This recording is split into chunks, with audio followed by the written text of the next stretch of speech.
Porque a separação é um recomeço, escolhe onde queres chegar e faz da viagem um caminho de crescimento para ti e para os teus filhos. Estas são conversas para semear bons princípios e romper padrões. Se és um pai ou uma mãe que deseja sinceramente ultrapassar a separação para viveres a tua parentalidade com integridade, responsabilidade e autenticidade, então vem connosco, define as tuas coordenadas, vais chegar onde ainda nem sequer consegues imaginar. A nossa convidada de hoje é a mãe do Pedro e do João. O Pedro é surdo profundo. A maternidade foi o mote para a levar à escrita, criando um blog que hoje nas redes sociais tem mais de 100 mil seguidores. Enfermeira, colunista do Jornal Público, comentadora televisiva, autora de 5 livros, o mais recente, A Última Solidão, que fala sobre os nossos velhos. Eclética nas áreas de intervenção, participa ativamente na sociedade civil em diversas áreas, quer na saúde, na área social, na cultura, na política. O seu espírito de missão remete-nos às palavras do professor Daniel Sampaio, que creio que assentam à nossa convidada com precisão, que passo a citar. Ser é participar. Quem receia tomar posição ou quem se resguarda no anonimato discreto não forma uma identidade social. Existe apenas. Eu quero participar para marcar a diferença face àqueles que desistem ou se escondem. Falamos com Carmen Garcia, a conhecida Mãe Imperfeita. Bem-vinda, Carmen. Olá, obrigada. Obrigada pela tua presença. A maternidade foi o início da visibilidade deste teu espírito de missão, verdade? Sim, eu já escrevia, eu sempre escrevi muito, mas nunca num formato tão público, né? Eu até tinha o meu Facebook pessoal era fechado e eu ia escrevendo lá, e não só sobre maternidade, sobre outras coisas, e escrevia muito. Eu tenho, não sei, eu tenho mesmo de os ir contar, porque estão-me sempre a perguntar isto, mas na última vez que eu contei eram 14 cadernos pretos, cada um tem a sua paranoia, não é? 14 cadernos de capa preta, todos cheinhos. E tenho sempre um perto da mesa, ali na mesa de cabeceira ou no chão ao lado da cama, para ir escrevendo coisas que me vêm à cabeça, às vezes antes de dormir. Eu padeço um bocado de insónias e aquele período ali eu demoro. É uma insónia inicial, ou seja, eu tenho dificuldade a adormecer, mas depois durmo bem. Mas ali naquele período daquela insónia inicial, às vezes tenho muitas ideias que não sei se são aproveitáveis ou não, mas registro mas depois com a maternidade eu comecei a escrever-se no meu Facebook pessoal e algumas amigas diziam, pá, tu tens que abrir isto, mais doente tem de ler isto, e eu depois acabei por criar a Mãe Imperfeita e uma coisa que eu nunca fiz e que não suporto é comente, partilhe, faça like, eu nunca fiz nada disso. Fui fazendo, sim, numa linguagem mais adolescente, a minha cena, mas pronto, fui fazendo as minhas coisas e escrevendo o que me apetecia sem pensar em mais nada. Pronto, e as coisas cresceram e agora são 190 mil no Facebook, 100 mil no Instagram. Também escrevo no Twitter, aí não tanto como mãe. Dificilmente escrevo como mãe no Twitter, mas também somos 26 mil e tal. A enfermeira imperfeita também, não é? Bem, perfeito, é verdade.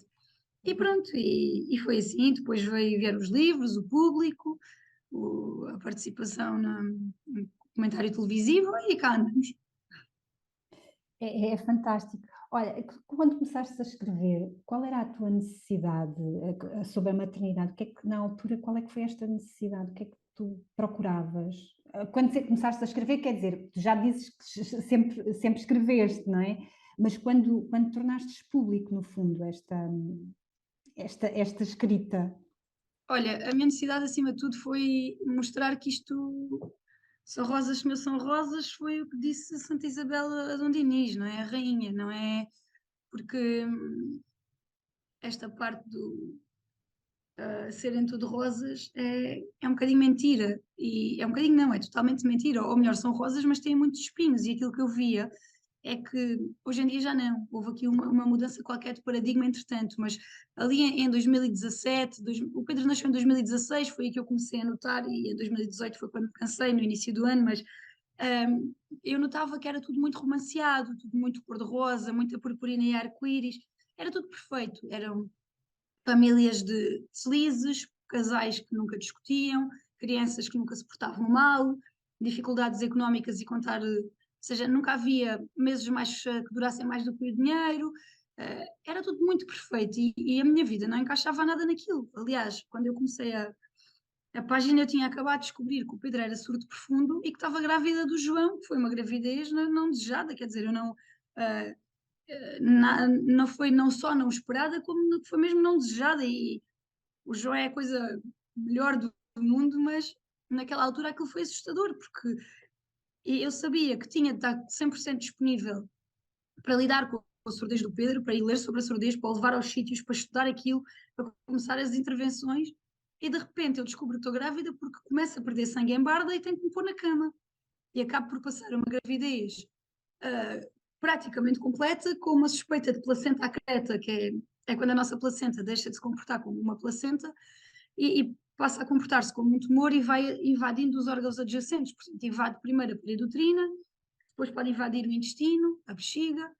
Às 14 semanas de gravidez, eu estava com uma médica a dizer-me: olha, nós achamos que o melhor é a Carmen abortar. E eu, a pensar na surdez de um, e que estava a correr o risco de ficar, pronto, a esterectomia, ficasse, o útero era quase certo, não é? Porque parecia que a placenta já tinha invadido a parede uterina, numa fase tão inicial da gravidez, mas por ser uma fase tão inicial, o que se achou foi que a placenta provavelmente iria apanhar a bexiga e, quem sabe, intestinos, e eu ia ter de ficar com sacos de urostomia e de colostomia. E, bem, e tomar aquela decisão às 14 semanas de gravidez, a decisão foi a decisão contrária à do pai deles, porque ele era da opinião que, ok, nós temos um filho que é surdo e que vai precisar muito da nossa ajuda, e temos os dois que estar o melhor possível para ajudar. Portanto, tu teres um bebê, ires para os cuidados intensivos, ficares com não sei quantos sacos, não vais estar, e não estaria, não é? Uhum. Na melhor posição para ajudar o Pedro. Ainda assim, eu fui pela opinião contrária. Já tinha, é o que é, depois isto são escolhas muito individuais. Eu já tinha ouvido, eu sabia que estava tudo bem com o bebê, tinha ouvido o coração dele já N vezes, tinha feito a eco das 12 semanas, estava, e não fui capaz. E foram semanas muito pesadas, pá, foram semanas em que eu fui para a frente, quase de empurrão, não foi bem de empurrão, porque era empurrão da cama para o sofá, que era só onde eu podia estar. E na realidade houve, não sei, chamem Deus, o universo, os astros, o que vocês quiserem, mas houve ali uma mãozinha que permitiu que eu nem sequer tivesse de fazer esterectomia. A placenta foi removida, o que não seja, já ninguém achava que isto fosse possível, mas eu fui uma cesariana marcada, com um médico todo XPTO, que era supostamente a pessoa mais, se acontecesse alguma coisa, a pessoa com mais experiência para tentar fazer a remoção da placenta com o mínimo de dano possível e com vaga nos cuidados intensivos e com não sei o quê, mas afinal correu tudo lindamente e se calhar por ter corrido tudo lindamente é que eu acho uma decisão certa, porque se não tivesse corrido, se calhar até na altura estava-me a tirar ao chão, né? Mas pronto, a verdade é que a minha vida não era aquela vida que eu via nas redes. Então, permite-me só corrigir uma coisa que disseste. Há bocado disseste que o João não tinha sido desejado. Ele foi muito desejado. Ele não foi planeado, não é porque Sim, tu mas na desejaste. altura, ou seja, na altura aquilo foi muito assustador, não é? O João depois acabou por ser tão desejado, lá está, que eu não abortei, né? Eu escolhi não abortar. Mas, pá, se me perguntassem ali, naquele impacto inicial, quando eu faço um teste e aquilo vem positivo, e aliás, eu só faço o teste porque eu estava tranquila, eu estava a usar contraceptivo, portanto, não. Quando eu faço o teste, e faço o teste só porque estou a perder sangue daquela maneira, e porque pronto, e porque estava nauseada e eu percebi que aquilo não era uma perda, porque já estava atrasado para ser menstruação, não era uma perda com as mesmas características do fluxo menstrual, não é? A menstruação, a gente tem muito aquela tendência a dizer a menstruação é uma hemorragia, mas não é. A menstruação traz aqueles restos do endométrio, não é uma hemorragia franca. E aquilo era uma hemorragia franca. E eu, epá, olha, foi tudo. Foi uma fase realmente, foram ali umas semanas realmente difíceis, e onde eu achei que não pode ser só a minha vida que não é perfeita. Uhum. Por isso, olha, página. E foi daí que veio o Mãe Imperfeita? Veio desta sensação de que a vida não é perfeita? Veio da sensação que eu não conseguia ser como as outras mães que eu via nas redes sociais. As tais purpurinas, não é? Pronto. Aquilo, a sensação que eu tinha é que, ok, ou elas estão a mentir e estão a romantizar muito isto, ou de facto eu não consigo. E estou longe de ser uma mãe perfeita, mas depois decidi, pá, olha, então não sou perfeita, sou imperfeita, mas serei o melhor. E O que eu sempre tento é que as pessoas percebessem é que ou seja, assumir que sou imperfeita como mãe não significa que não faça o melhor que posso e sei que consigo todos os dias, não é? Uhum. A questão é que assumir isto foi um bocado uma catarse, foi libertar-me daquele peso de eu tenho que ser perfeita, os meus filhos têm de ser perfeitos, eu tenho que conseguir metê-los na cama todos os dias às 9 horas, tenho que desistir um bocado disso e aliás foi isso que me salvou também na altura da separação, porque senão aquilo da separação, não é? Já traz uma dose de culpa associada grande quando nós temos filhos. Se eu ainda andasse à procura do pote das moedas no fundo do arco-íris, eu não sei se tinha chegado mentalmente intacta ao final do processo, porque não dá para a gente estar a separar quando tem filhos e não sentir que de alguma forma lhes está a falhar. Especialmente quando vens de uma relação como a minha era, em que não há discussões, não há mau ambiente, nunca houve. Eu acho que se calhar nesses casos em que há um ambiente muito agressivo e muito, se calhar até é um favor que se faz às crianças, tirá-las daquilo, não é? Porque eu acho que mais do que o divórcio, o que traumatiza as crianças é a guerrilha permanente entre os pais, isso é que marca, não é tanta separação.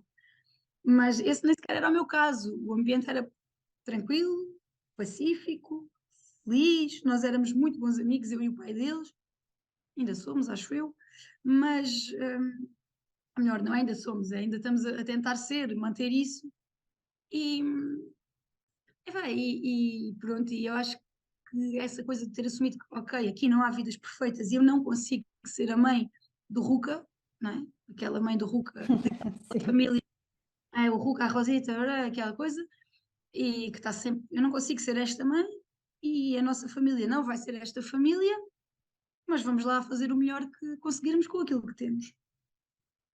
E acho que assumir essa imperfeição e parar de andar a correr atrás da felicidade também me salva um bocado da saúde mental.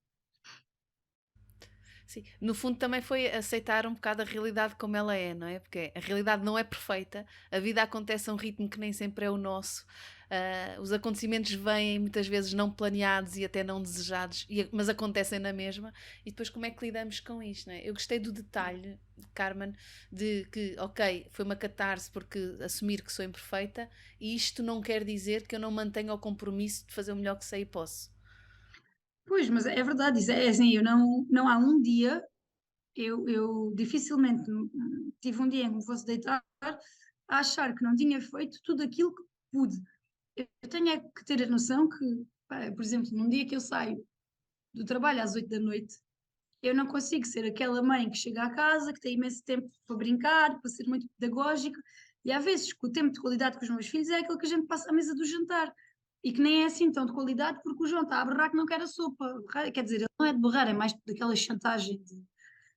É um bocado, ele já passou essa fase da birra pura, agora é muito mais, é aquela argumentação, e depois eu tenho que estar ali. E às vezes falta-me a paciência, porque vejo as horas a passar, tenho a cozinha para arrumar, tenho que lhes ir dar banho, tenho que os deitar, e já ainda tenho trabalho para fazer da escrita, e já estou a ficar aflita, e estou a trocar argumentos com o fedelho de 4 anos, por causa de uma sopa, e às vezes aquilo, mas às vezes esse é o tempo que eu tenho com eles, e o que eu acabo por fazer muitas vezes, e eu sei é, os meus filhos deitam-se fora da hora, é que eu os devia deitar. Eu não consigo ter os meus filhos na cama às 9 nem às 9h30. A hora, eu fico contente quando os consigo ter na cama entre as 10 e as 10h30.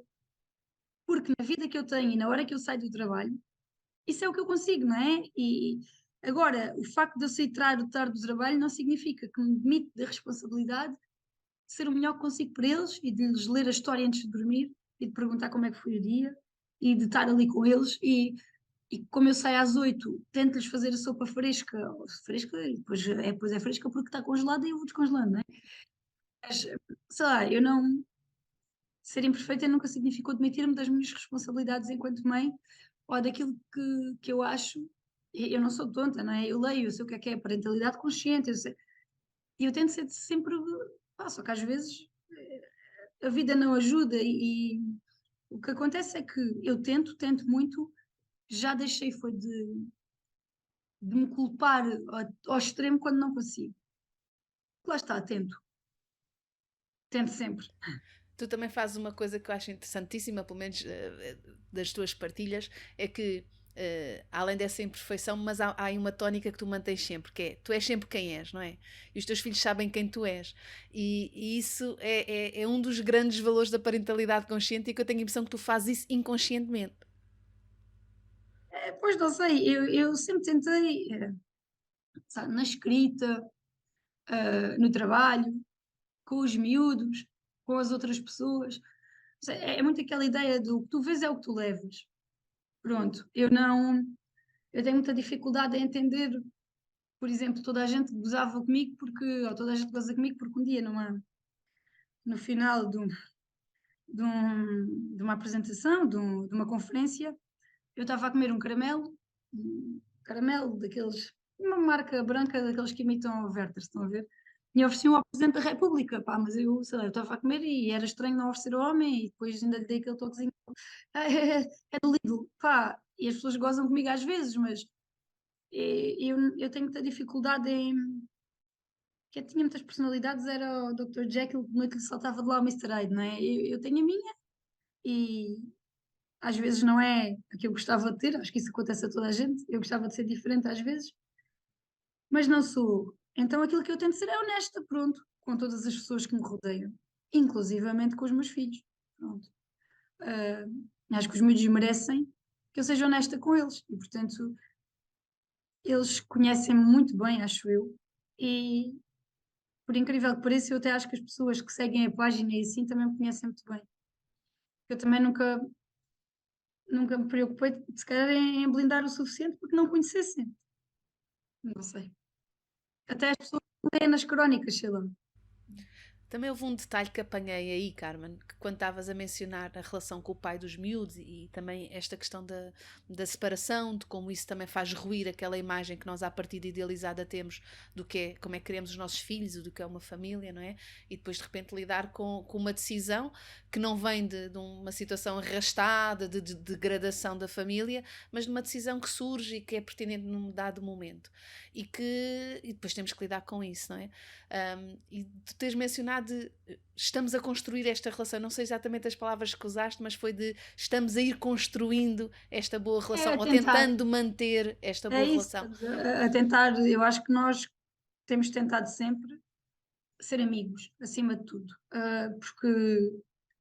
Porque a nossa relação vá conjugal de casal acabou, mas a gente nunca se divorcia do pai dos nossos filhos, portanto, não há como, ou da mãe dos nossos filhos, quer dizer, nós podemos mudar de companheiro e depois podemos falar disso se vocês assim o entenderem, não é? Nós até podemos mudar de companheiro, eu posso ter outra pessoa que não vive cá em casa, porque eu achei que era muito cedo para os meus filhos ainda e não quero que isso aconteça assim. O pai pode ter outra pessoa, mas eu tenho sempre o pai dos meus filhos que é aquilo, isso não muda. E ele tem sempre a mãe dos filhos dele que sou eu.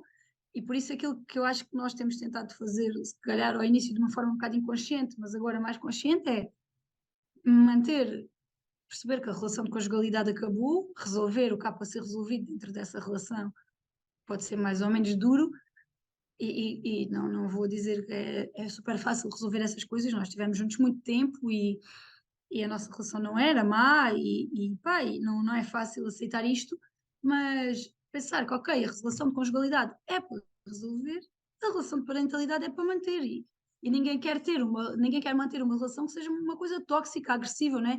Portanto, já que vamos ter que manter esta relação a vida toda, então vamos tentar que ela seja o melhor possível, e eu acho que nós temos tentado, desde o início, chegar aqui às vezes eu sei o que é, de vez em quando dá aquela raivinha assim, uma pessoa.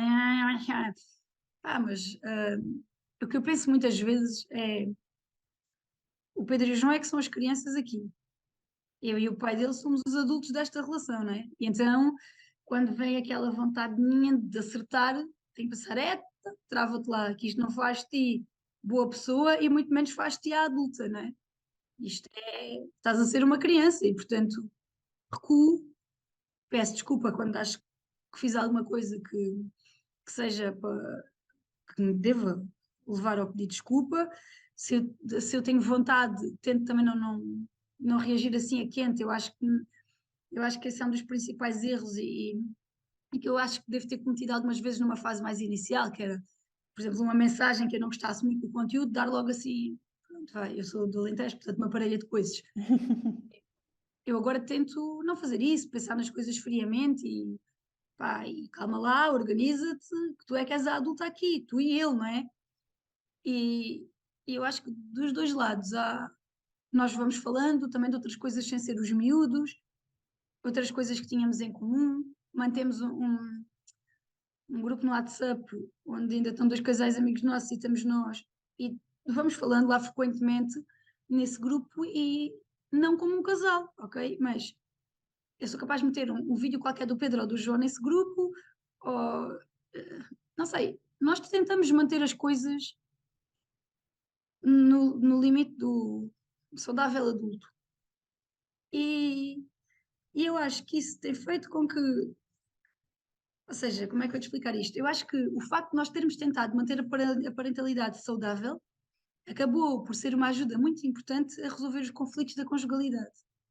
Pronto. Tu disseste aqui alguns dados interessantes, partilhaste aqui coisas giras quando estavas a falar de quando, aquela vontade que às vezes vem de reagir, não é? De reação, não é?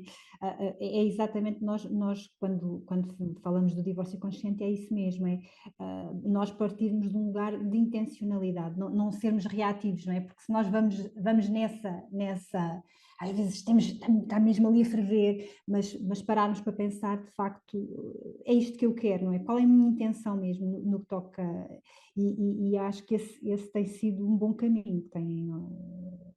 É as consequências, eu acho que é pensar nas consequências. É uma pessoa pensar, ok, eu agora vou mandar aqui uma bujarda, provavelmente vou receber uma bujarda do outro lado, não é? Porque depois aquilo às tantas, ou, às vezes basta haver um que está ali com um bocadinho mais, um piquinho de maturidade e a coisa acalma, mas imagina que até estamos os dois num dia mau, cansados, com pouca paciência, depois aquilo há ali uma troca de galhardetes que beneficia quem?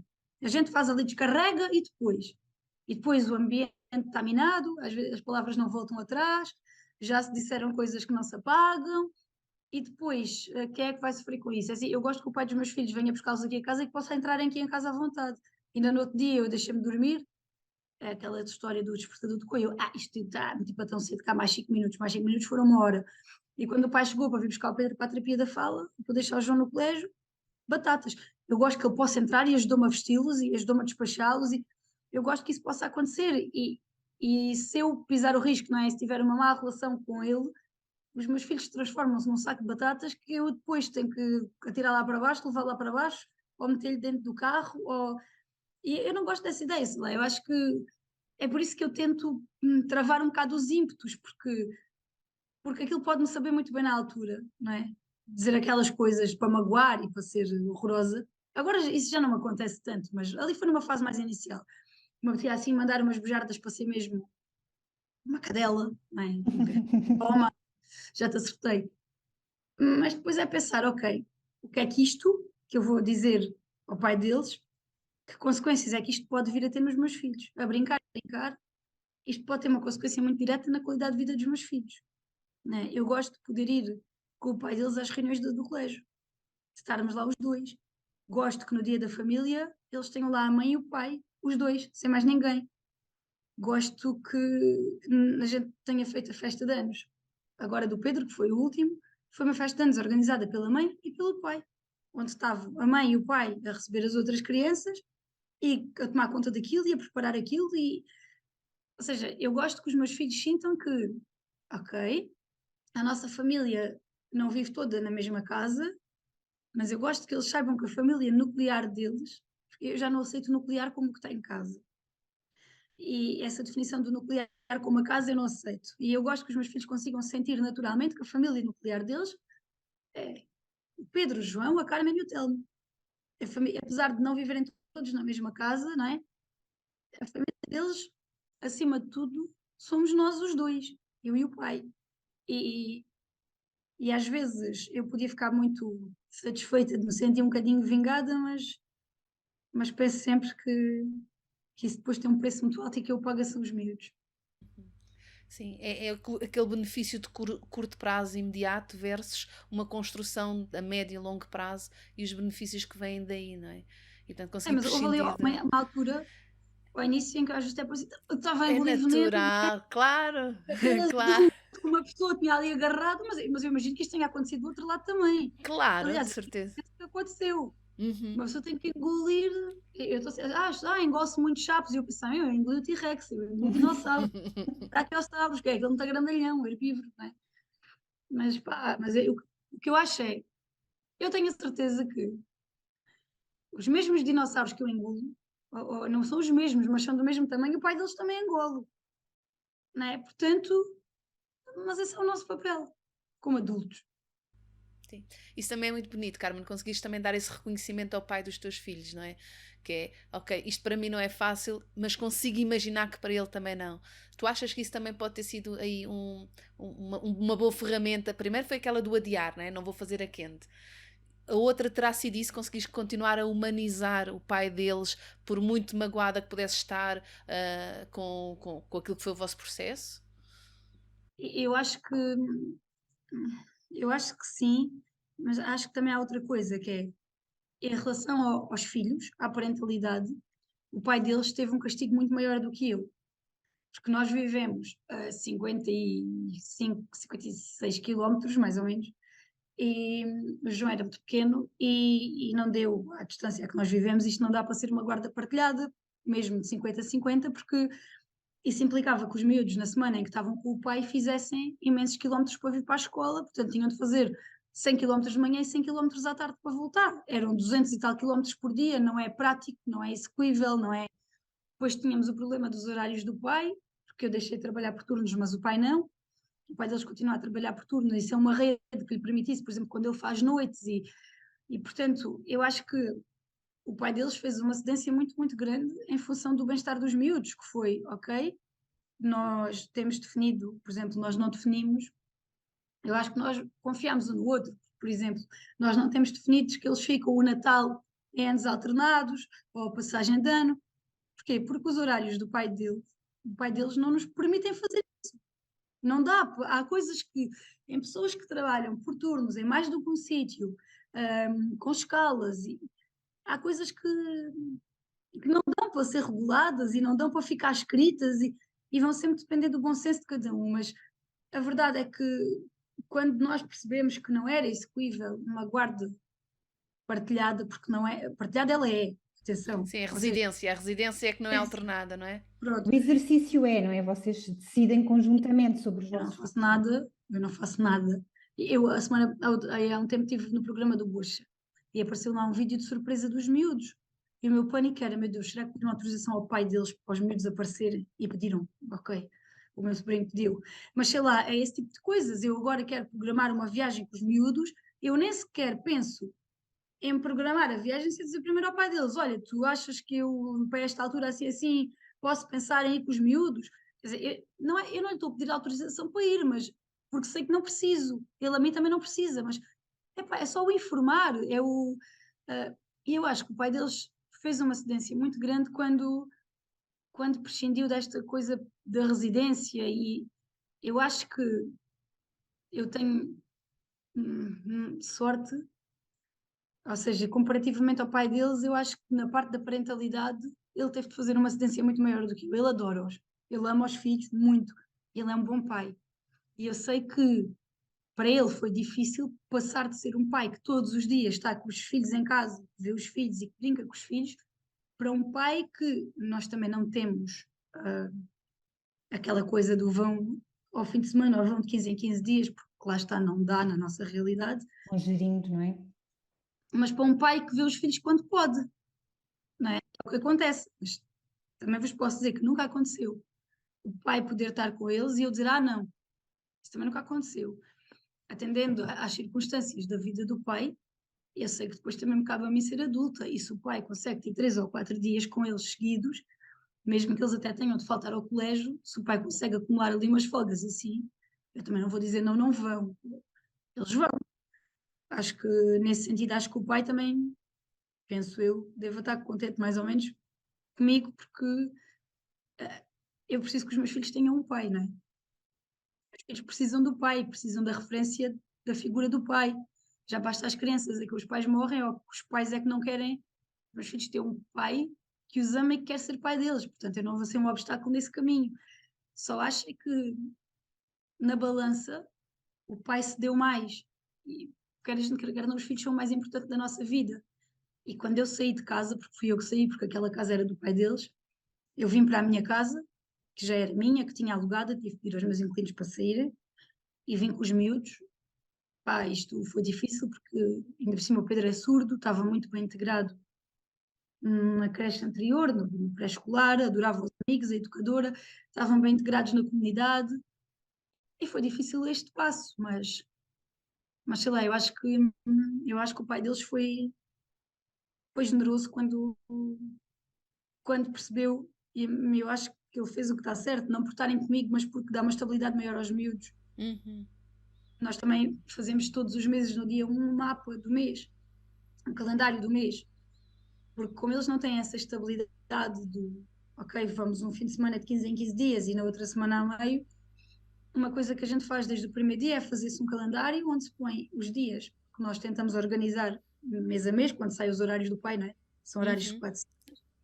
Os dias, temos um desenho que é um bonequinho cor de laranja que colamos nos dias que eles vão estar em casa do pai, que eles não chamam casa do pai, também foi uma escolha nossa, porque eu não gosto nada, e eu sei que muita gente não defende isso, mas eu não gosto nada da ideia de casa do pai, casa da mãe, então qual é que é a casa dos miúdos? Eu não gosto. E como nós vivemos em cidades, vilas diferentes, é, eles chamam as duas a nossa casa, curiosamente. Eles chamam a nossa casa das ilhas, que é a casa do pai, e a nossa casa de Vendas Novas, que é a casa da mãe. Pronto, entre aspas, são as casas deles. E nós fizemos sempre questão de ter esse calendário fixado no frigorífico, também para os miúdos terem. As crianças precisam de rotinas, Uhum. né? As rotinas são importantes para as crianças. A gente não consegue, eu e o pai deles não lhes conseguimos dar essas rotinas porque o horário não permite. Então damos-lhes previsibilidade. Pronto.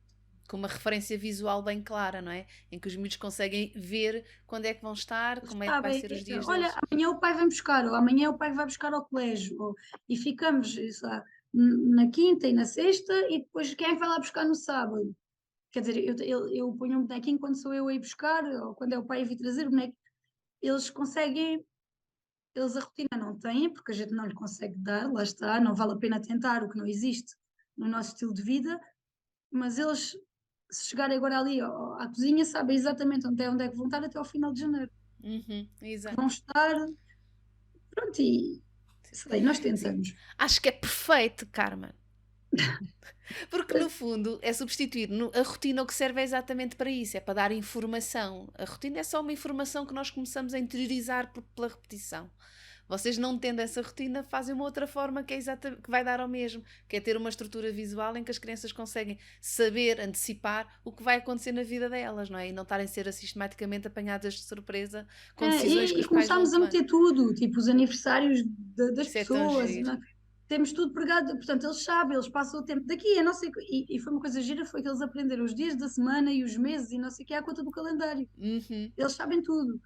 E agora até tenho que marcar os dias que é a educação física no colégio e os dias que é já tive que ter tudo, Exato, tão giro. pronto, porque eles habituaram-se também à noite, antes de deitar vão sempre espreitar. Isto já não para saber quando é que vão, quando é que o pai os vem buscar, mas também para saber o que é que vão fazer no dia a seguir. Amanhã é dia de inglês lá no colégio, ou o Pedro, olha, amanhã vou à terapia da fala, pronto, habituaram-se àquilo, e agora se eu me esqueço no dia 1 aquilo não está lá pregado, começam logo, mãe, é o calendário, já acabou o outro mês, onde é que está o calendário? Pronto. Por acaso é uma coisa gira. Uma professora que também que eu acompanho, ela contou, partilhou que os filhos de pais separados ou de pais que trabalham a turnos também, são os primeiros em que normalmente os miúdos têm muita dificuldade em decorar os dias da semana, a segunda, a terça, esta cadência, são os primeiros a decorar esta sequência. E ela diz que normalmente é uma coisa boa, neste caso é bom, são os primeiros. E tu agora partilhaste aqui que os teus também já. E desde muito pequenos, o João desde os 2 anos e pouco sabe os dias todos da semana, pá, porque eles habituaram-se a ir ver. E eu tento é que eles nunca sejam, tento mesmo, acho que não é bom para os miúdos não haver essa previsibilidade, estarem a ser apanhados de surpresa, ou seja, eles estão a brincar descansados e aparece o pai para os ir buscar. Eu não gosto que isso aconteça. Isso é que, e eu percebo que uma coisa que eu sempre percebi foi que este calendário, que eu imprimo do computador, aquele normal, depois preenchemos fora, eu percebi que aquilo lhes dá segurança. O calendário é uma ferramenta de segurança e, portanto, continuo a fazê-lo, pronto. Não sei até que idade é que vou ter que manter este calendário, mas olhem, também, pronto, a gente entra na impressora, também é só um por mês, vai-se andando. Vai-se fazendo. Com certeza vais perceber quando é que deixa de ser tão necessário e quando eles próprios começam a ter os seus recursos e as suas estratégias para lidar com isso. Ah, Carmen, é tão interessante esta forma como vais humanizando e tentando desidealizar aquilo que são as vivências das famílias e das pessoas. Tu mesma muitas vezes fazes partilhas daquilo que sentes do teu cansaço, ou do teu esforço, ou de quando estão doentes, ou da casa desarrumada, ou não é? Que humaniza, não é? E esta responsabilidade pessoal que tu agora descreveste tão bem daquilo que é o teu compromisso com os teus filhos e com o pai deles, para que eles possam ter uma experiência da sua infância continuada e não alternada entre pai e mãe, mas uma continuidade, apesar de às vezes estarem com o pai, outras vezes estarem com a mãe, não é? Mas parece-me a mim que também isto faz parte de uma responsabilidade social e não só pessoal. É também trazeres esta visibilidade e esta possibilidade de novos exemplos e novas referências de como podemos estar na parentalidade, seja ela conjugal ou não conjugal, porque tu partilhavas antes uma parentalidade convencional, conjugal, e agora partilhas a não conjugal. Também consegues sentir essa responsabilidade? Também é consciente em ti o que queres oferecer e partilhar com as pessoas do que são estas possibilidades? Eu tento sempre partilhar, eu não sendo uma profissional da área, não tendo estudos na área, eu só tenho a minha experiência, né? Eu acho que se o meu divórcio, isso aí, eu acho que se o meu divórcio tivesse a correr muito mal, eu era capaz de contar sobre isso também, porque aquilo acaba, ou seja, a página é mais um diário do que uma ferramenta, eu tento que seja uma ferramenta de educação para a saúde, porque é a minha área profissional, não é? Mas nos outros sentidos não. Eu não falo assim muito da separação também por esta razão de que eu não sei nada sobre isto, não é? É só na ótica do utilizador, como quando a gente mete nos currículos, não é? Eu de divórcios com filhos só percebo da ótica do utilizador. Eu não sinto que seja uma responsabilidade social, ou se calhar se tivesse a correr mal eu faria igual. O que eu sinto é que é importante falar, ou é importante mostrar que também há situações que correm bem. Isso eu sinto. Um monte de gente dizia, os miúdos agora vão mostrar trauma, vão não sei o quê. E a verdade é que eu não posso dizer, porque não sei, eles ainda são pequenos, o Pedro tem 6, o João tem 4, eu não posso dizer que eles passaram, ou que a separação foi inócua para eles. O que eu posso dizer é que até agora foi, por incrível que pareça, eu não notei nada, nem em termos comportamentais, nem em termos de nada. Até as perguntas. Para já eles eram demasiado pequenos, o João tinha 2 anos, o Pedro tinha 3 anos e meio, e eu achei que era aquelas conversas que nos dizem sempre para fazer, eu achei, e posso estar errada do ponto de vista da psicologia, não, mas eu achei que era desnecessária no sentido em que eles não têm, com 2 e 3 anos, eles não têm estrutura mental para uma conversa muito complexa sobre relações e sobre. Então a única coisa que lhes disse foi: olha, a mamãe e o papá são muito amigos, mas já não são namorados. E agora, como já não são namorados, cada um vai ter uma casa, mas são as duas vossas. Como vínhamos mudar de sítio, né? Vocês agora vão para Vendas Novas, vão para o pé da avó Eduarda, do avô Januário, do Duarte, do Diogo, da tia, pronto, do Toti, que eram pessoas que já eram fortes referências para eles, né? Vamos ficar lá e depois, pronto, e quando vocês quiserem, vêm aqui, estão com a outra tia, com o Gui, com o Lourenço, com o papá, e eles, está bem, eles eram muito pequenos e portanto eu acho que isto numa idade mais avançada é diferente, mas eles eram mesmo, pá, o João com 2 anos, não é? Não há assim muito que, a resposta foi um está bem. E a conversa foi assim muito fácil, muito curtinha, e eu fico sempre à espera das perguntas. Uhum. E uma vez o Pedro disse: olha lá, mãe, mas tu e o papá já não são namorados porquê? Eu disse: olha, filho, porque há mamães e papás que são namorados sempre e há outros que não. Porque eu tinha, pronto, o meu sobrinho tinha também, que é mais miúdo, né? Mas tinha uma namorada que eles gostavam muito e aquilo também tinha acabado. E eu disse: olha, estás a ver, o Duarte também já não é namorado, lá da namorada dele, coitado, não vou até aqui dizer o nome da miúda, mas pronto, o Duarte já não é namorado, porque às vezes os namoros acabam, filho. E o João disse assim: sim, mas não faz mal porque são muito amigos, não é, mamã? E eu disse sim, e ele depois foram-se embora. E tem sido tudo assim. Eu não sei se um dia mais tarde isto vai ser mais difícil, até pode vir a ser, mas até agora eu não consigo dizer isto de outra forma senão os miúdos sentiram um pouco isto. Uhum. Eu tinha mais medo até de adaptação à realidade nova, de um colégio novo, Uhum. mas que tivemos muita sorte também, porque as coisas me correram bem e olha, e eu não consigo dizer, ai, foi muito traumático para os meus, pá, não foi mesmo. Sim, eu não sei se tiveram muita sorte, Carmen, ou se vocês resolveram construir a vossa sorte e investir nela. Tu dás aqui vários sinais de ter pensado em detalhes para ajudar os miúdos a superar e a viver esta fase da melhor Continuares a forma fazer isso, possível, não não é? Até esse cuidado de ajustar a linguagem à linguagem de crianças pequenas e ao tipo de atenção que conseguem manter, ao tipo de informação que conseguem reter. Portanto, conseguiste ficar essa âncora das Olha, pessoas-chave. sabes quando é que eu soube que isto ia correr mais ou menos bem? Hum, Porque eu ainda estava muito zangada nesta altura, e o pai deles também, não é? Ou seja, ainda estava toda a gente muito zangada nesta altura.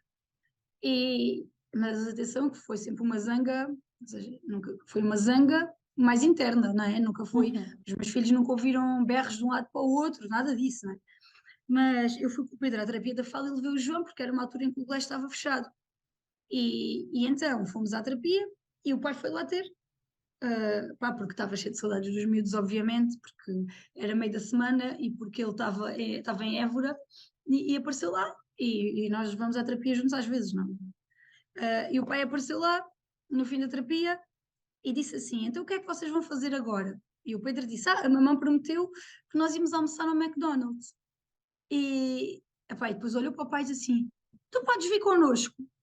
E aquilo foi assim, aquele momento creepy, né? Separados há 5 dias, cheios de sapos atravessados na garganta. E o pai olhou para mim, para os miúdos, e disse: Então, assim, então, se o pai quiser, pode. Oh, e o pai olhou para mim e disse: Posso? E eu, então, sim. Então, separados há 5 dias, toca de almoçar os 4 no McDonald's, ali numa mesa, todos, não é? E basicamente o que fizemos foi, não tivemos grande conversa um com o outro, os temas eram os dos miúdos, mas íamos falando sempre os 4, pronto, respondendo aos miúdos, não sei o quê, depois isso normalizou-se um bocado. E sei lá, o Pedro faz as consultas de surdez em Lisboa, não é? E não me passa sequer pela cabeça, acho que nem pela minha, nem pela do pai, marcharmos para as consultas em 2 carros. Quer dizer, gastar gasóleo 2 vezes. Ninguém aqui está rico, né? Nós vamos juntos no mesmo carro. Uma vez leva ele, outra vez levo eu. E se tivermos de parar para comer, porque temos fome, comemos todos. Ou se eu tiver com os miúdos, sei lá, vamos ao cinema, à Évora, sabemos que o pai está a trabalhar e sai às 8. Eu sou capaz de ser eu mandar uma mensagem, queres vir aqui ter e comer connosco? Pá, porque sei que é uma forma de ele ver os miúdos e que os miúdos ficam contentes de. Eu só não quis nunca que os miúdos se baralhassem e achassem que por estarmos os 4 juntos isso significava que íamos depois voltar os 4 para casa, ok? E eles sabem que isso não acontece. Mas eles sabem que o pai e a mãe são amigos e jantamos juntos. E quando o jantar acaba, eles vão para o sítio onde estão. Pá, eu não sei, os miúdos, eles reagiram sempre muito bem a tudo. Eu não posso. Eu estava cheio de medo dos traumas. Pá, não, não de novo. Eu acho que os miúdos, sei lá, o grau de felicidade deles não baixou nem um bocadinho. Eles continuaram estáveis do ponto de vista psicológico. Olha, não sei. uhum, ok. E o teu gráfico da felicidade, como é que foi ao longo do tempo? Olha, não sei bem. Ali, o início foi difícil. A primeira vez que eles foram com o pai de fim de semana, eu deitei-me no sofá aqui de casa e só saía do sofá, nem a televisão liguei. Tive pai 24 horas no sofá, quer dizer, saía para ir à casa de banho, para comer alguma coisa e voltava a deitar-me no sofá, tudo escuro. Parecia que me tinham arrancado os braços, porque eu também nunca estive longe deles. E foram assim as primeiras vezes que eles foram com o pai, as primeiras férias, eles nunca fizeram um bloco de 15 dias com o pai, porque para nós não justifica. Eles têm ido, vão uma semana comigo de férias para fora e depois vão outra semana com o pai, porque nenhum de nós consegue lá ficar 15 dias. E como também preferimos não privar os miúdos, que os miúdos não estejam privados de outros 15 dias, se tivesse que ser, seria, não é? Se o pai quiser ir de férias com eles para o México 15 dias, eu não vou dizer que não, mas como nós se vamos sempre uma semana, pronto, eles fazem uma semana, mas na primeira vez, aquela semana que eles foram com o pai, Epá, fogo, aquilo, Jesus. E olhem que eu e o pai, nós fazemos 2 videochamadas por dia, quando eles estão do outro lado. Fazemos 2. Nós somos chatos os 2, mas os miúdos também contam com elas, eu noto. Uhum, Não, uhum. até a hora de jantar não ligou, eles, então papá, então não disse nada. Eles não, porque eles gostam de contar o dia. Normalmente durante a semana até ligamos só uma vez, que é ao fim do dia. Mas durante a semana eles estão comigo sempre, não é? Mas o pai liga quase sempre ali pela hora de jantar. Ao fim de semana ligamos 2 vezes, ligamos de manhã e ao fim do dia. E, e sei lá, nas férias fazemos o mesmo, mas fogo, que gera muito tempo, fogo, estava cheio de saudades deles. Já me apetecia quase meter os cavalos do Pedro espalhados pela casa, estava tudo tão quieto, tão eu, ai Jesus. E custou-me muito aqueles primeiros dias, e na primeira vez que eles foram, eu fartei-me de chorar aqui no sofá. Aquela sensação de falhanço, de sei lá. Mas depois comecei a perceber que uma coisa boa era. Eu sei que vocês vão dizer que é o contrário, que eu devia aproveitar os dias que eles não estão para descansar mais, mas para mim funciona eu marcar trabalho para quando eles não estão. Uhum. Para apresentações de livros que eu tenho para o fim de semana, esse tipo de coisas. Para mim funciona marcar quando eles não estão, porque estou ocupada, estou a fazer uma coisa que eu teria de fazer na mesma e estou, pronto, e já não me sinto mal, não sinto culpa nenhuma, mas sinto saudades à mesma quando eles não estão. Uhum.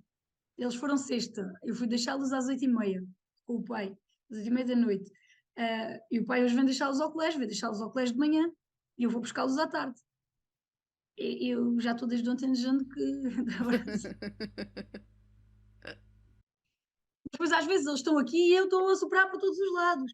A dizer, socorro, eu não consigo fazer nada, esta casa está uma porcaria e vocês só se portam mal. Mas depois quando eles não estão. A maternidade é uma cena muito bipolar, na verdade. É, é. É bastante. Vamos do 8 ao 80 no instante. Então estás-me a dizer que o teu gráfico foi flutuando, é isso? Ao princípio eu acho que foi assim, desceu muito, né? Caiu assim a pique, depois estabilizou, foi subindo e agora está assim num plano alto, pronto, está normal. Pá, eu acho que depois há ali um pico outra vez. E aí não é bom, não é um pico de infelicidade, é de apreensão e de egoísmo quando a gente percebe que foi metida outra pessoa na vida dos nossos filhos, né? Do outro lado, quando entra uma terceira pessoa. Mas aí eu tenho tentado ser muito adulta e é especialmente aí que eu noto que tenho que fazer um esforço para ser adulta. E eu quero muito que a outra pessoa goste dos meus filhos e quero muito que os meus filhos gostem dela, porque eu acho que isso pode ser o principal obstáculo a que as coisas continuem a ser saudáveis, é se por alguma razão eles não gostarem da outra pessoa. E, e por isso eu gosto que eles me falem nela, porque quando eles me falam nela, quer dizer, eu gosto não, eu interiormente tenho sempre aquele filminho, aquela coisa, mas que eu acho que acaba por ser um bocado normal, não é? Mas tenho sempre assim aquele. Mas por outro lado, eu fico muito aliviada quando eles o fazem, porque percebo que se eles falam nela é porque gostam dela e é porque ela o está a tratar bem. E muito mais do que alimentar uma raivazinha minha, eu preciso é que os meus filhos sintam que têm uma amiga daquele lado e que eles queiram ir e queiram lá estar e queiram. Eu estou sempre a dizer o mesmo. Se um dia eu achar que ela fez alguma coisa errada com os meus filhos, acho que vou toda contente a apertar-lhe o papo. Teve um bocadinho feliz, mas eu prefiro mesmo que isso nunca aconteça. Eu quero que eles sintam que têm na outra pessoa uma amiga e que ela os trate bem e que eles gostem de estar com ela, e, porque não vejo outra forma disto ser bom para eles. E nestas coisas, é aí que eu acho que é importante sermos adultos. Pá, em primeiro lugar são eles. As nossas raivazinhas têm de se fechar no saco, os nossos ódiozinhos são para guardar no saco, e é por isso que eu gostava de um dia estar velhinha, muito velhinha, à morte, não é? Saber que estou a morrer e saber que da minha boca os meus filhos nunca me ouviram dizer mal do pai, nunca me ouviram dizer mal da companheira do pai, porque eu não quero ser eu a plantar. Eu acho que há muitas pessoas, mães e pais, que sem querer lançam a sementinha, não é? Como se o cérebro dos miúdos fosse um campo muito fértil e eles lançam aquela sementinha que faz com que a relação deles com os companheiros dos pais ou das mães se torne uma merda, desculpem lá a expressão. Mas tenho um bocado aquela noção que é muito fácil a gente sem querer lançar essa semente. Acho que é demasiado fácil e às vezes muito tentador. Eu estou a ser o mais honesta possível. Eu não sou uma ótima pessoa que esteja completamente livre disso. Eu nunca senti que estava estou acima disto. Eu sou uma pessoa tão boa que eu estou acima de. Não estou. E eu acho que é tentador e é fácil às vezes atirar assim a sementinha. Mas tenho a noção e gostava muito de chegar a velho um dia e estar assim nos meus momentos finais e saber que deixei as sementinhas todas fechadas dentro do saco e que não atirei nenhuma. Tento muito proteger os meus filhos disso. E sei de certeza que o pai deles faz exatamente a mesma coisa do outro lado. Tenho a certeza absoluta. Imagino que às também. A vontade está lá porque nós somos humanos, não é? O ser humano, essa ideia de sermos, nós somos bons por natureza, se calhar, mas também temos lá, todos temos o diabo que nos fala ao ouvido de vez em quando. E, e eu não estou acima dessa raivinha e desse. Não estou. E mais do que fácil é tentador. Mas mais importante e mais. Sei lá, eu nem sinto que assumir isto seja uma fraqueza, porque ah, acho que fraqueza seria ceder-lhe, não é? E enquanto não ceder a isso, enquanto conseguir. Eu digo sempre aos meus filhos a mesma coisa, é eles dizem, tivemos com a. Eu digo, então foi bom, brincaram e não se esqueçam que os filhos. E depois ela tem filhos, né? Eu digo, olha, e brinquem com os filhos dela, porque eles vão ser muito vossos amigos, ela é uma amiga importante do papá. Nós ainda não usamos com eles a palavra namorados, nem nada disso. São amigos especiais e é uma amiga muito importante para o papá e pronto. Sei lá, olha, eu acho que é resultado e eu espero conseguir manter as coisas assim. Eu disse que eu não sei nada disto, que esse cara não sou. Eu depois estou a dizer isto e penso, fogo, elas devem estar a pensar que eu sou super mal resolvida. Na verdade, Não, eu é ouço. bem o contrário, Carmen, é Não, bem o contrário. Ser bem resolvido é isso. Ser bem resolvido é conseguir estar bem com aquilo que acontece connosco, mesmo que sejam algumas coisas assim um bocadinho mais sombrias ou menos lindinhas, menos arco-íris com unicórnios, como tu dizias no início, não é? Mas que é o que acontece connosco. Estar consciente não é não sentir essas coisas. Estar consciente é saber que as estamos a sentir e depois tomar decisões intencionais a partir daí, sem ser ao volante dessas emoções. Quando tu dizes, acho essa imagem super bonita, que é, as sementinhas estão cá, eu quero mesmo plantar isto nos meus filhos ou vou deixar aqui guardado no saco? Sim, porque nós sentimos raiva, nós sentimos zanga, nós podemos sentir até ciúme, até vontade de ir a... Eu costumo... não é que não Eu costumo... sintamos, não é? Exato, não é que não se sinta, mas é, eu vou tomar decisões a partir disso? É mesmo isto que eu quero? Pois é, por exemplo, eu em termos da conjugalidade, eu não sinto nada disso. Eu nunca senti ciúmes da companheira dos pais deles, porque não, porque essas coisas estão resolvidas. É mais em termos da parentalidade, não é? Ela está a fazer coisas com os meus filhos que eu é que devia estar. Mas depois eu penso, epá, porta-te lá como uma adulta rapariga, quer dizer, não faças isto, não. Mas não consigo mesmo evitar senti-las. Mas o que eu acho é Sim. que cada vez são mais rápidas. Uhum, Ou uhum. seja, são menos recorrentes, são mais rápidas. Não sei se são mais rápidas ou se sou eu que as bloqueio mais depressa. Eu acho é que eu é que já aprendi. Ao início isto dava-me mais trabalho bloquear isto. Agora eu sinto assim aquela raivinha, mas bloqueio-a rápido e penso, pá, para.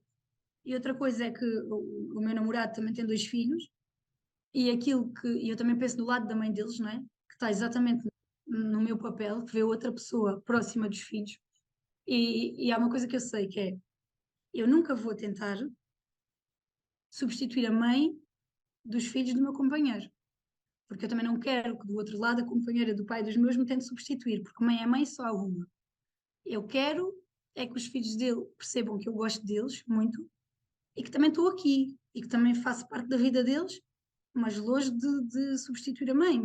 Mas acho que ajuda um bocado eu também estar num lugar igual ao da outra pessoa, não é? Porque ela tem que fazer isso com os meus filhos, mas eu também tenho que fazer isso com os filhos do meu namorado. E então eu acho que ajuda um bocado quando nós estamos nos dois papéis. No de mãe, que é madrasta, mas que tem filhos que também têm uma madrasta. Se calhar ajuda um bocado, pelo menos para a gente perceber o que é que pode e deve fazer e não deve. E, não sei, olhem, eu vou fazendo como na maternidade, vou fazendo o melhor que eu consigo. Pronto. E com esse compromisso, não é? De tentar fazer o melhor possível Sim, mas eu também sou uma separada imperfeita. Claro. Olha, alguma coisa em que não sejas imperfeita, Carmen, já agora?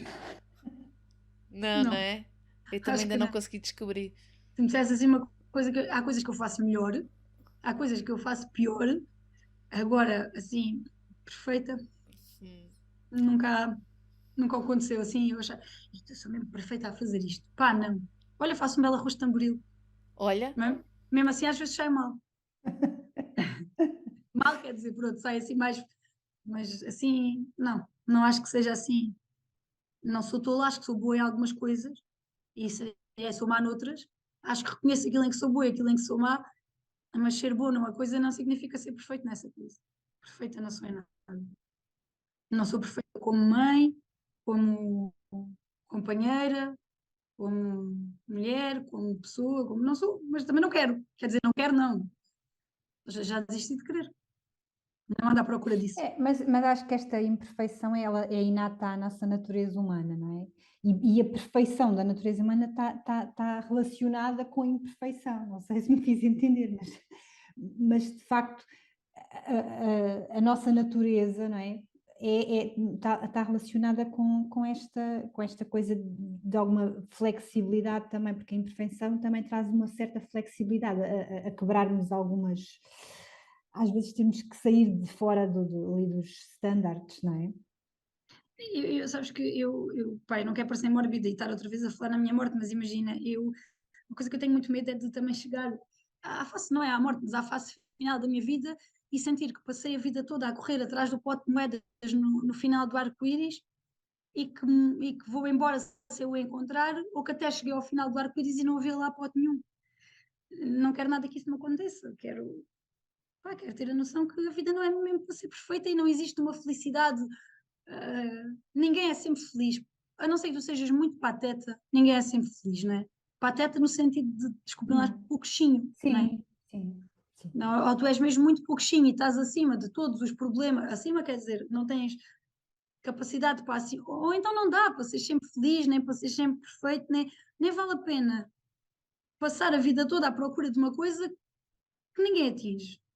Né? E olha, eu penso isso em tudo, na separação, na maternidade, olha, faz, sabes, aquela coisa que quem dá o que tem mais não é obrigado.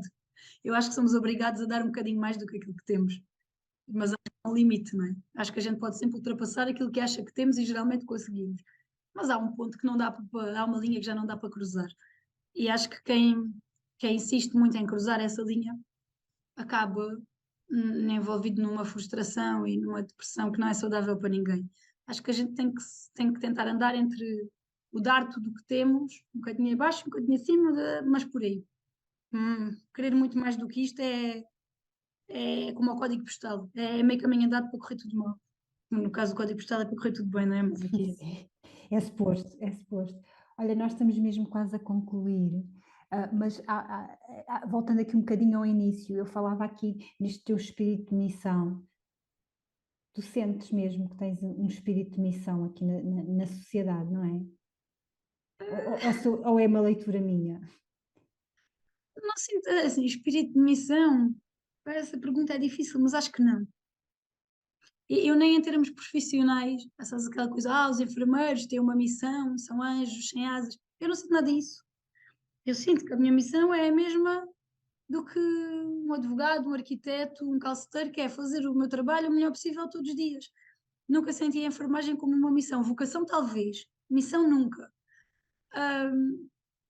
E na vida, assim, espírito de missão, não. Eu acho que devo, é isso, é ser o melhor possível dentro daquilo que eu sou capaz.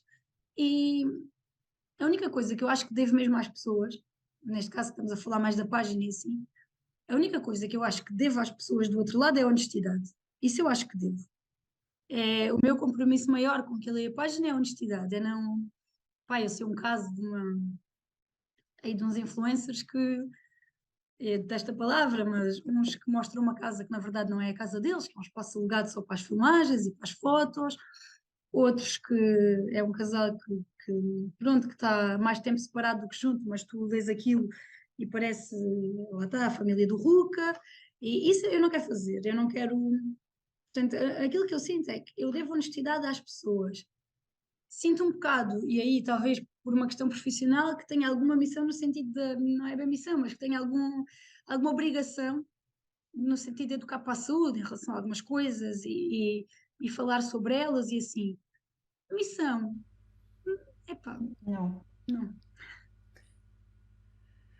Desculpa, mas não sei. Mas não. É a tua autenticidade, é como tu defines, é essa honestidade. Não sinto assim lá muito. Eu acho que, sei lá, por isso é que eu gosto das redes ainda.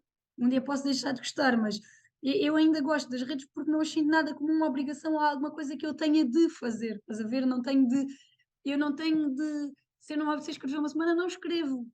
Quer dizer, não é como agora no Facebook, não escrevo, não posso, não é? Mas vá, estou de castigo, mas sei lá, quer dizer, quando eu publicar isto já não vou estar de castigo, pronto, mas ah, eu não sinto nenhuma pressão vinda do lado das redes. Se eu sentisse Então como isto uma missão, no fundo, muito inato em ti, porque na verdade tu participas muito na sociedade civil. Há aqui uma intervenção, isso é claro, não é? Em diversas áreas, nas sociais, não há eu sou dúvida, não é? meio absurdo, não é? Não dá. Aí, não sei se é uma missão, acho que é mesmo uma obrigação. Então, eu tenho um filho surdo, não posso fingir que nós não tratamos as pessoas com deficiência com capacitismo do cacete ou que somos um país super adaptado para elas, porque não somos. Quer dizer, se eu vivo essa realidade dentro de casa, não posso fingir lá fora que não se passa nada. E aí eu acho que é uma obrigação minha. E este é o Pedro que eu sinto obrigação de falar nestas coisas e de lutar por estas coisas. E às vezes dizem, meteste na política. Para já não me filiei em partido nenhum. Aceitei integrar umas listas para a Assembleia Municipal porque tinha um objetivo muito claro de tornar o concelho onde eu vivo mais inclusivo no sentido em que bater-me por estas coisas, por baloiços para todas as crianças com mobilidade reduzida de cadeira de rodas que devem ter o direito de ter um baloiço no parque, por passadeiras com aviso sonoro para todos os cegos, por intérprete de língua gestual em todas as coisas que são transmitidas do município, por, sei lá, mas isto não é uma missão, é uma obrigação, cara, é um compromisso que eu tenho com o meu filho, eu devo-lhe isto, não pode ser de outra maneira. E depois em relação às outras coisas, não é por eu ser assim uma pessoa muito boa, porque até não sou, é porque sou uma pessoa muito zangada. Pá. Por exemplo, eu não consigo ver assim uma injustiça e aquilo não me revoltar as entranhas. Se me disser, é pelo teu ótimo coração, mimoso, não é nada. Eu não tenho cá isso, nunca fui imbuída pelos lindos. É ao contrário, pá. A mim o motor é a revolta, é a zanga. Eu não consigo pensar. Agora, a outra semana, estive a tentar arranjar um frigorífico para uma família.